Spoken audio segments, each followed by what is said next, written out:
Saya ingat banget sekitar 2 tahun lalu banyak orang menyaksikan ketegasan Jokowi dalam meredam kelompok radikal di Indonesia.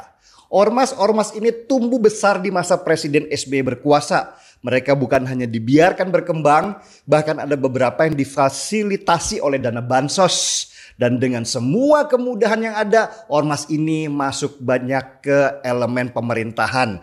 Bahkan menguasai dunia pendidikan sebagai sarana penting mereka untuk pencucian otak generasi muda. Sebut saja misalnya Hizbut Tahrir yang pada masa SBY berkuasa bahkan bikin heboh karena berhasil menguasai TVRI dan bikin acara khilafah yang disiarkan secara langsung di GBK dihadiri oleh ribuan orang yang mereka mobilisasi dari banyak daerah. HTI kemudian dibekukan organisasinya pada tahun 2017 di masa pemerintahan Jokowi karena mereka sudah sangat berbahaya. Mereka sudah menyusup bahkan ke kepolisian, TNI, dan perguruan tinggi di seluruh Indonesia. Sesudah HTI, FPI giliran dihajar habis. Sesudah Rizik pulang ke Indonesia sehabis pelariannya selama 2,5 tahun lamanya, gerakan memberantas FPI langsung dilaksanakan dengan kekuatan penuh. Bahkan memakan korban tewasnya 6 orang laskar FPI. FPI kemudian dibubarkan tahun 2020. Rizik masuk penjara karena melanggar peraturan pembatasan COVID.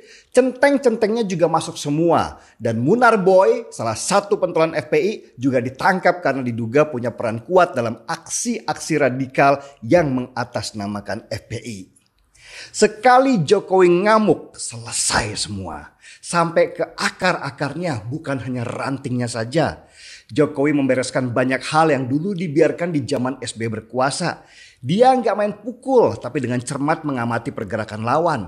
Dan ketika posisinya tepat, Jokowi langsung menyerang dengan strategi yang tepat. Langsung lawan tiarap karena mereka kaget ternyata Jokowi bukan lawan yang bisa diremehkan. Jadi siapa yang dulu bilang Jokowi lemah terhadap kelompok radikal? Antara lemah dengan mencari waktu yang tepat itu sudah jauh berbeda.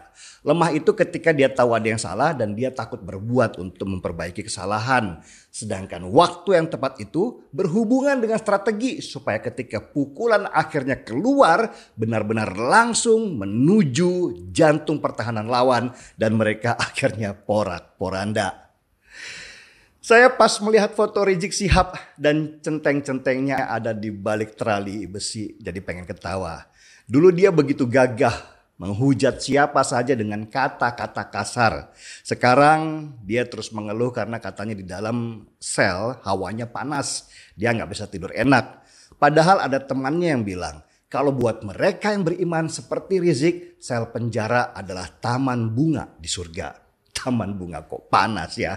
Salah kali Anyway, saya harus mengucapkan selamat lebaran untuk Rizik dan kawan-kawannya yang sekarang sedang berlebaran di dalam sel. Nikmatilah apa yang ada di sana dan mulailah merenung bahwa perbuatan kalian itu selama ini salah. Jika kalian sudah dianggap ulama oleh sebagian orang, berperilakulah seperti ulama. Jika orang menganggap kalian sebagai cucu Nabi, berperilakulah selayaknya Nabi, bukan malah kalian memfitnahnya. Selamat lebaran ya Zik, Boy, dan para pendekar berbaju putih. Semoga kelak ketika keluar, kalian bisa lebih baik dari sebelumnya dan bisa hilangkan sifat arogan yang kalian pelihara selama ini.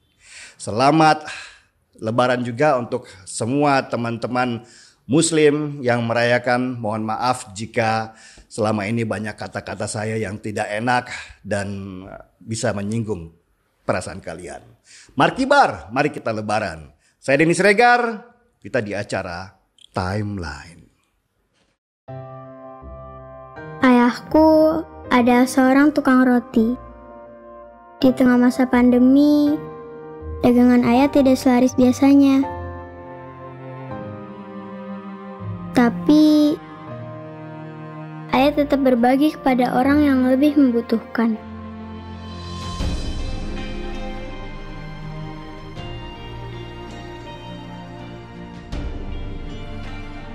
Ayah tetap menolong orang yang kesulitan.